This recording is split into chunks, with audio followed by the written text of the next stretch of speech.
Michealea. I'm a sophomore education major, and I decided to do my author presentation on Judy Blume.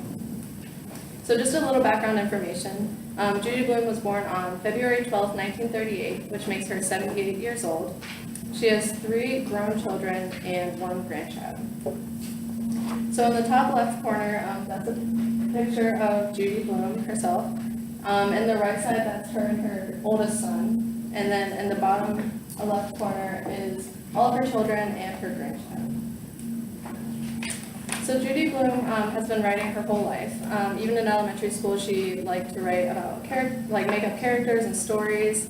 But she really started professionally writing and turning her passion into a career when she was around 27 years old. And that's when she published her first book. The one in the middle is The Green Kangaroo, and she published that in 1969. So here are a list of a few of the books that Judy Blume has written. These aren't all of them, but they're the most popular ones. So to start, the Fudge series, which includes multiple different books like Tales of Fortune Nothing, the Fudge-a-Mania, Super Fudge, Are You There, God, It's Me, Margaret, Blubber, otherwise known as Sheila the Great, Deanie, Summer Sisters, Iggy's House, and then again, Maybe I Won't. So again, this isn't all of the books that she has written, but these are the most popular ones. So her inspiration from writing, she said that it comes from mostly her personal life and things that have happened to her. So with her husband, he plays a crucial role in her writing because she bounces ideas off of him, and he gives her ideas of things that have happened in his life that she can write about, and he tells her stories that she could change into books. Her children are also really important because the books that she writes are for children that were her children's age. So a lot of the characters in her books are reflect a lot of her actual children. Like in Blubber, the little girl, she wrote that about her daughter who was actually going through an experience like that. Also personal stories and experiences. She actually writes books for adults too. So in Summer Sisters, which is a book about friendship and women being friends, that was a personal experience with her. And then finally, childhood memories.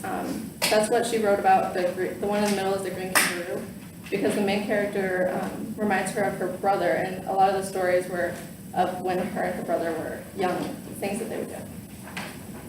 So the main book that I'm going to touch on is Are You There, God, It's Me, Margaret. I don't have a physical copy, but I decided to just put the passages in the PowerPoint. So the first quote I have is, I like long hair, tuna fish, the smell of rain, and things that are pink. I hate pimples, baked potatoes, but my mother's mad, and religious holidays. So Margaret said this in chapter 4, page 2728.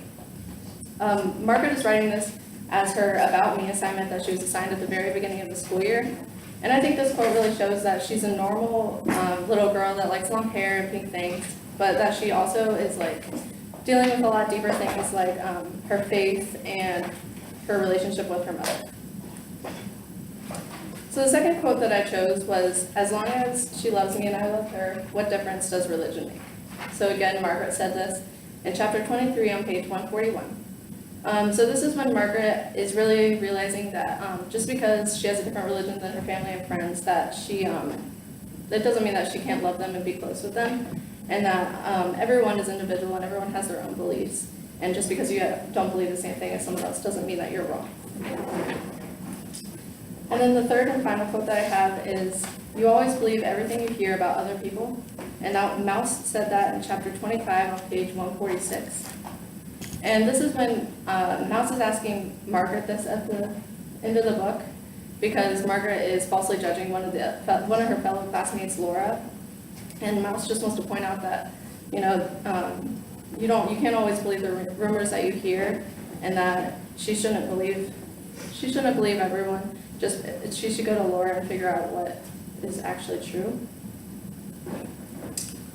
So how you can implement Judy Blume's books into your actual curriculum. Judy Blume has a lot of books that teach lifelong lessons. She doesn't have a lot of books that teach math or science, but they teach deeper life lessons. For example, in Are You There, God, It's Me, Margaret, Blume teaches the lesson that every person is an individual, and even though you may feel alone and wrong not being like everyone else, you're never truly alone. So in Are You There, God, It's Me, Margaret, she really felt alone going through puberty and figuring out her faith. But this book really shows that you're never alone. There's always someone dealing with something like you. And then I said that you could use this book in a small group discussion. It would be a hard book to use in front of like the whole classroom just because it does have touchy subjects for like young women. But if there was, especially if there was like conflict in the class, you could use this to create a more positive and safe environment between the kids. So here are a few other books that Judy Blume has written, Double Fudge and Super Fudge. And since this weekend was Thanksgiving weekend, I decided that it would be a good idea to get rid of fudge leftover fudge from Thanksgiving. So if you want a piece, you could take a piece. There's butterscotch, peanut butter, and chocolate. So if you're allergic to peanut butter, I wouldn't touch any of them. But I figured it was a good way to get rid of it. Okay, so the fudge series, which include Tales of the Fourth Grade Nothing, otherwise known as Sheila the Great, Fudge-A-Mania, and Super Fudge, teach children lessons. So the main theme of the series is to teach children how to get along with their siblings and family members no matter what they do or what they say, even if they're like annoying them or irritating. The series I think is a really good read aloud book, especially at like the beginning of the class or at the end of the class, just because it keeps the students' attentions. It makes them like really interested. And as well as having like hidden lessons in it, it can also spark a love for children to love reading and to love literature because it is a really like fun and relatable book, especially for young men. They really get into it because they can relate to the character. So another book that she has written is called Blubber. In the book Blubber, it's about a young girl, and the young girl is being made fun of for being overweight.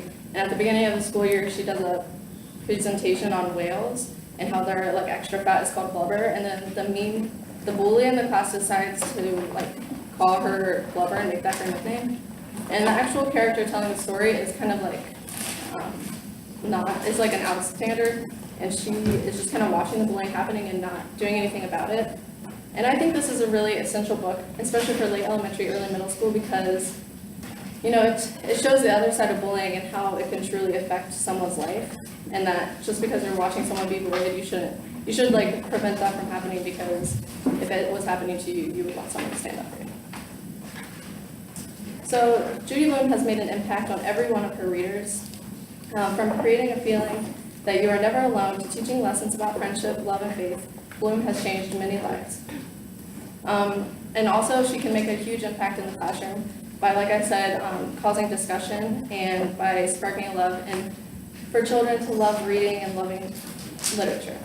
So today I'm going to end with a quote, and it's by Judy Blume. And it says, "Our fingerprints don't fade from the lives we touch." And I like this quote because she really does, like I said, impact all of her readers, and she leaves her fingerprints on all of her readers' lives.